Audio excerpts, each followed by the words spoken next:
Health IQ Podcast.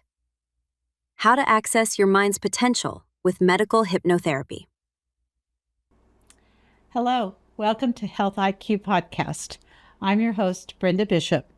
We will be exploring a health resource that is actually new to Coy County, but is often misunderstood, so we're excited to get into this topic. Joining me is Tonja Rivera. She's a medical support clinical hypnotist. I can't even say that. So we're going to learn about hypnosis today. Our crew today is Joyce Runyon and Bobby Hockaday. Thank you for joining us. Yes, I'm so excited that we finally were able to get you here because I just am so intrigued Thank you by for this having topic. me. Yes. So it's really not hypnosis, it's hypnotherapy. Yes, and you use hypnosis And for you, the... and you use hypnosis for the hypnotherapy. Yes. So let's just start with a review or overview of what you're doing. Okay, so hypnotherapy is an educational and self-improvement process. So it facilitates the person's internal resources to assist them with problem solving, increasing motivation, and changing behavior to create positive changes in their lives. So changing like any kind of behavior or specific behavior? It just depends on their goals. You can change behaviors such as weight loss, eating habits, smoking censation.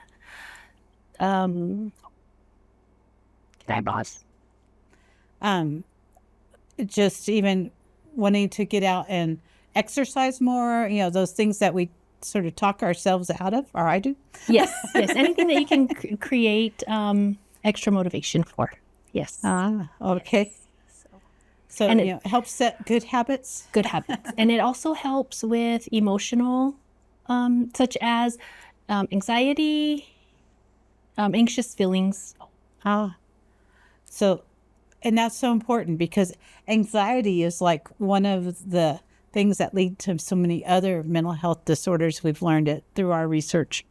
And the Health Council is actually working a lot on anxiety. Yes. And doing things around that because everybody has anxiety, we've discovered. Yes. To different degrees, and many of us don't have coping skills. So you're helping with the coping skills.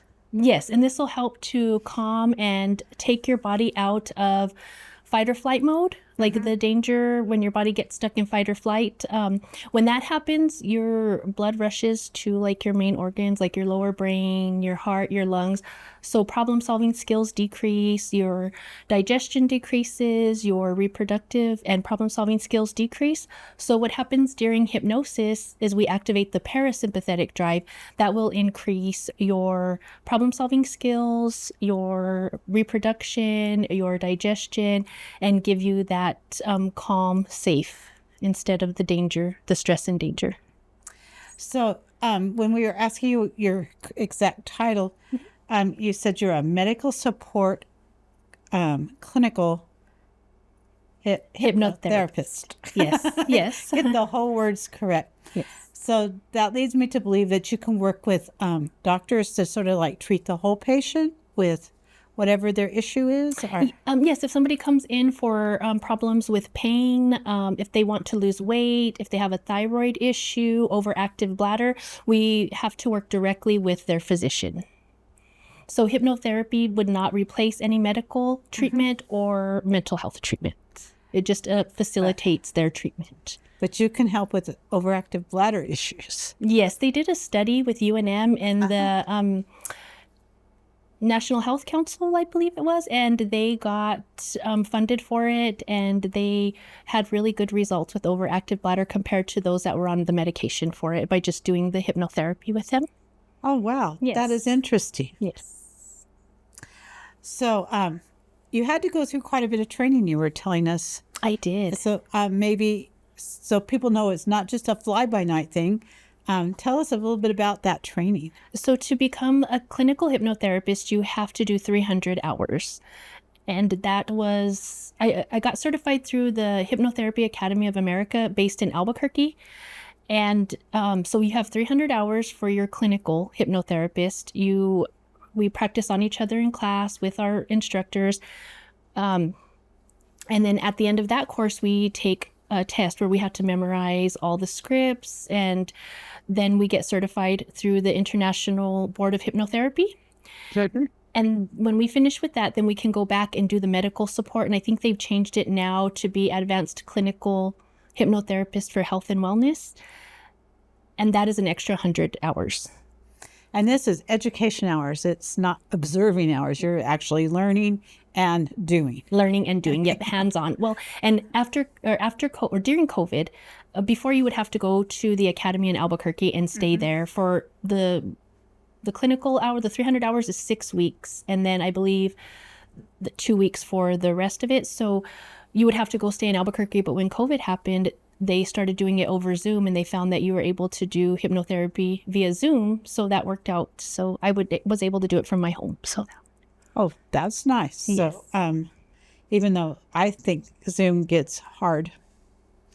So that's quite a certification process. And then I assume there's probably something you have to do to maintain the certification, like continuing ed? Yes, we have to do, every 2 years, we have to have continuing education credit hours. And we do that through the academy. They either have where we can go into the academy and they have a weekend where they get it all done, or we sit every other month for an hour and we can submit questions. We have people come on, and we, Dr. Sapien, he works at UNM in the emergency room, and he's a doctor over there. He's one of the medical hypnotherapists with the academy, and so he will give us instructions and class stuff to do during those times. So can you tell us what a typical session would look like? And like, to me, that sounds very fearful about what happens when I'm hypnotized. Yes. And so talk a little bit about that whole process. Okay. So a session, you would come in for your first session. We would discuss whatever you want to work on. I would work with you, and we call you the co-therapist instead of a client. I would work with you to set affirmations. Say you came in for anxiousness, because that's a big one. A lot of people come in for that. We would create something to say, like, I am safe, I am calm in whatever situation is making you anxious. We would discuss all of that. We would create imagery as well. So we would create the imagery together, and then we would go into hypnosis. I would guide you into hypnosis. We do guided relaxation, and then we would go over your affirmations. We can set anchors, which is, say, during a time where you're feeling stressed and you may not be able to do self-hypnosis, because I also teach self-hypnosis during the sessions. You can create an anchor to calm yourself, and it would be something like putting your fingers together. It could be this finger, whatever you choose, whatever you're comfortable with. And we would create that during the session. We would go through your imagery, and then I would guide you out of hypnosis. And during hypnosis, you can take yourself out at any time. People believe that you can get stuck in hypnosis, and that's not true. You're actually more in control. Some of your senses are heightened. It could be your hearing, your sense of touch, that sort of stuff. But you can take yourself out of hypnosis at any time. So it's not like what we see on TV, where people, do these crazy things and don't remember what they're doing. This, you're fully aware of what's going on? Yes, you're fully aware. The people, stage hypnosis or entertainment hypnosis, the ones that volunteer for that, they want to perform. They want to get up on stage and do whatever the hypnotist is asking of them. During hypnosis, you won't do anything that's outside of your moral code. You won't blurt out any secrets. You're not going to talk about stuff that you don't want to talk about. So it's safe. It's safe. You're in a safe space during hypnosis. Yes. And are you laying down? You sitting in a chair? We sit you in a recliner, and you can sitting up if you would like, or you can lean back. And so you're comfortable and safe. Wherever you're comfortable, yes. You're not going to fall off the little narrow table. Yes, no. And we recommend that you do not sit in a rolling chair, because some people can move. They can rock their body, or they can turn during hypnosis, like turn their bodies, and not like you're moving a lot, but just kind of rocking or going in a circle. So we recommend not using a rolling chair, something that's stationary and with arms. Yeah. So you mentioned that it helps with anxiety and some of the medical things, but what are some of the things you've been treating Can you talk about, maybe not, but just in general categories? Yes. I've helped clients with fear of heights, fear of small spaces, so claustrophobic. I've helped with smoking, weight loss, self-confidence in the workplace. We've worked on those, and several of clients come in for feelings of anxiousness, and we've been successful with that. And then you even talked about like weight loss and just maybe less eating. And for like a weight loss, we would go through. There's several questions to answer, and we just go through the questions, and we talk about what fits you, what you're willing to do, and it has to be a healthy weight. And of course, with your provider, your health provider, whatever they deem is healthy weight for you, and we work over whatever time span they decide is healthy for you. And we talk about food, we talk about exercise, and most of the imagery that people like to do is say that they can't go and walk or play with their kids or their grandkids. And so some of their imagery at the end is outside playing with their kids, playing soccer, taking them to the park, going for a walk with them without getting exhausted. And I don't think you said it during this podcast, but when we were talking, you talked about pain management and helping with pain. Yes. And that also, you can come in and we create during a session, we create a sacred space. It's a sacred healing space that you create, and we guide you through that. And you can go into that healing space, and you can use like a dial, and you can use that to dial down the pain. You can put 0 to 10 or whatever numbers you feel like, or like the sliders for the music. We can use that as to decrease the pain. And I've done it on myself when I burned myself. I've done it on a few people for knee pain and hip pain. So it does work.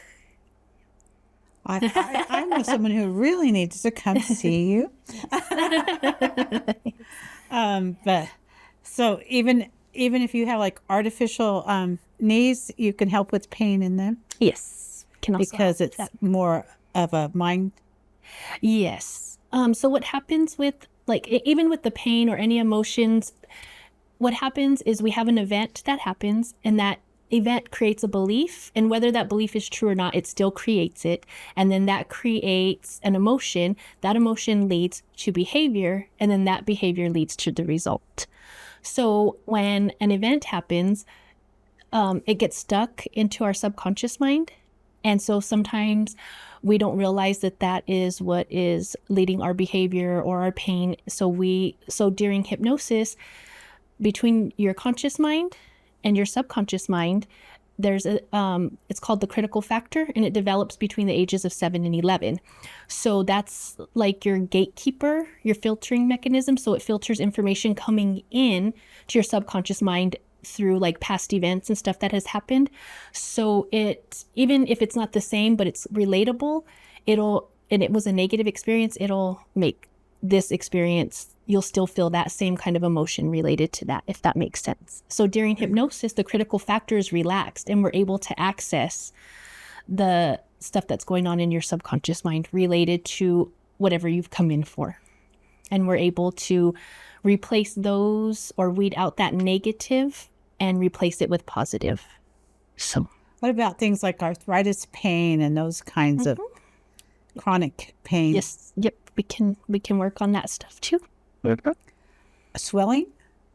Yes. Because a lot of people suffer from swelling, and it's probably many factors that play into it. But yes, and I know our mind is very powerful to like how we think, and the things that we do can create problems in our body. They call it, instead of calling it disease, they call it dis-ease. And so our mind is very powerful, and they play a big role in some of that stuff. So, and of course there is injuries and stuff like that, but our mind and our thoughts can play a big role in how our body is. And we can heal and through our thoughts and through our words. And so So from a lot of things. Yes.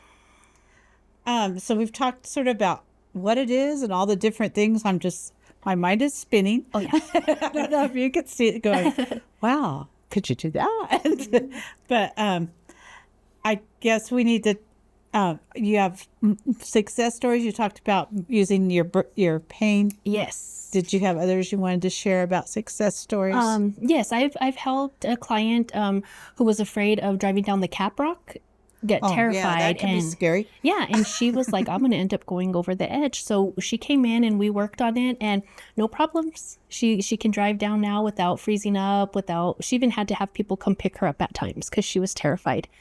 And so we worked on that and got it. And so a lot of fear type things. And then I've worked, again, like I said, with weight loss. And weight loss and smoking cessation is, you have to, and with all of it, of course, but especially with that stuff, you have to have the emotional desire to change. Like, you have to want to change, because if you don't and you only go in and you're just like, maybe not, it's not going to work. You have to be ready for the change and to make those changes in your lifestyle. Like many other things. But many of us have addictions of all kinds of things. Yes. Chocolate. Yes. Yes. But so we'd have to have that desire before, and that want to, and then you're helping us with the motivation. Yes, and helping you create the affirmations and the imagery. The imagery is very important when it comes to hypnotherapy. You do 2 sets of imagery. You do the imagery of, you say you're eating. I'm eating healthy. I'm eating salads and fish and chicken and not the other cakes and stuff like that. And then the final imagery is your goal achieved, which would be, say, I've lost 20 pounds. I'm healthy. I see myself in the mirror. It's whatever date, say September 1st, 2026. I've lost this much weight. I'm looking at myself. I'm happy. I'm joyful. And then that's your final imagery. So there's a lot of older weight loss things that used to do that too. You set your goal and then you try to imagine your picture. Yes. But it was hard to keep that picture. So with the hypnotherapy, you would maybe easier to keep that picture in your brain. Yes. Yes. And if someone is having, some people do have issues with imagery. They have a hard time with imagery. So we have some stuff that we go over to help you improve your imagery to get to that point, if that's needed. Yeah. Because sometimes behavior modification, that was Yes. some of that old school stuff we used to do, but this is just easier, more helpful. Yes, because you have to access that part of your subconscious that you don't know is running sometimes, and you don't know, and so you've got to access that to get to that point, to create that change. Yeah, that's why sometimes some of the things don't work out, because you have something else going on in there and it'll come to you during hypnosis what that is. So it sounds very interesting. Yes. And not quite so scary now. No, it's really not. And I was afraid in class when they were practicing on me that I was gonna like blurt out stuff, or that what's gonna happen, I don't know. And no, it was just you experience during hypnosis like your mental and physical relaxation is extraordinary. Like, some people feel super light, some people feel really heavy, and you get a heightened sense of focus. And it's really amazing. And a lot of people, even if when I first show them before going into a full session, they come out with they've discharged a great amount of stress. And they feel so relieved. They're like, oh, wow, I can breathe. I don't feel so heavy. And so even if we don't do affirmations, just doing that part of the hypnosis, taking you into, the hypnosis state of mind, because it's a natural state of mind. Anyway, you can do it through meditation, through when you're in deep prayer, stuff like that. They just feel a sense of relief. Very cool. Yeah. Yes. So that is so interesting. Yes. So we're getting close to the end of our time, so I want to make sure did we cover everything that you wanted to make sure we covered? I believe so. Because we sort of bounced around, but it was really good. Yes. And then we need to tell everybody how they can make an appointment, where you're at, all the logistic part. Okay. So I'm located at Huffman Counseling and Wellness. You can reach me at 575-815-4699 or my website, tonjarivera.com. And you can book through there, or you can even call Cassie's office or Huffman Counseling and Wellness and call there, and the girls can give me a message.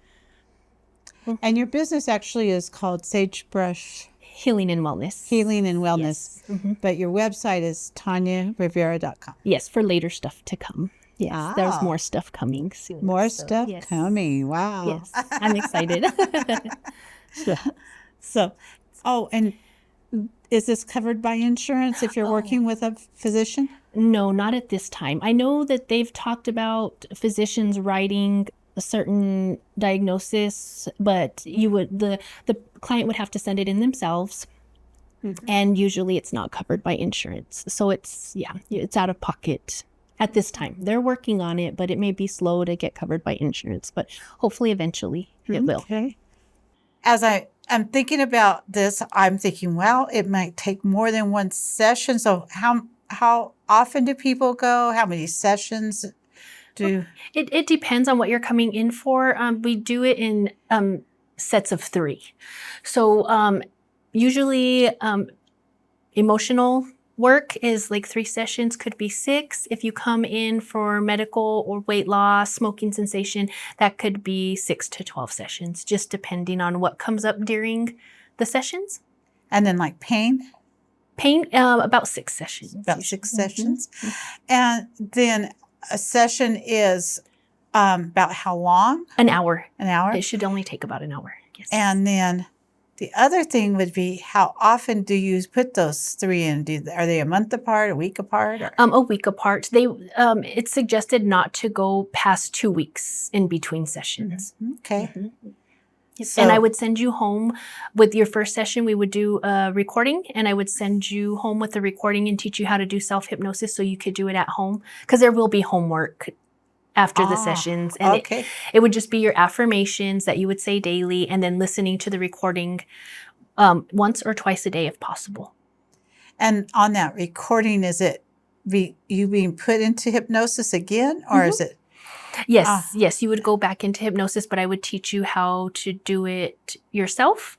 And you can listen to the recording to go back into hypnosis, but say you came in and you were having feelings of anxiousness or sadness, and you're out somewhere and something happens and you get that feeling again, you can stop what you're doing and put yourself into hypnosis and say your affirmations and reset. Because during hypnosis, your body will, when you go into hypnosis, it gives your body time to get their functions back in order, like the reset of your parasympathetic nervous system. So, okay. Yes. And when you do this self-hypnosis at home, is it an hour or 2?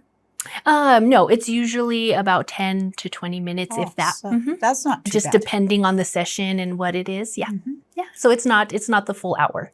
It's real short. That's interesting too. Yes. So that's wonderful. So we do want to thank you for coming today. And we got you your very own Health IQ tumbler. Thank you. And hope you enjoy that. And I know you drink a lot of water, so yes, I do. Yes. That will be helpful for that. Well, thank you for having me. Yes. And we thank all of you for joining us today to hear about this new service. And please come back next time as we have another health topic of interest to you. Special thanks to our guest contributor for this episode, Tonja Rivera, Medical Support Clinical Hypnotherapist of Sagebrush Healing and Wellness. Our host was Brenda Bishop, Quay County Health Council Coordinator. Before we go, let's give a huge shout out to the masterminds behind the scenes.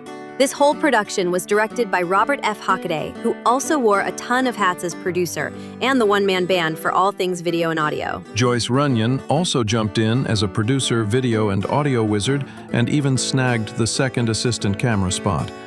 And when it was time to make it all look perfect, our awesome editors were Robert F. Hockaday and Joyce Runyon. Seriously, give them a round of applause.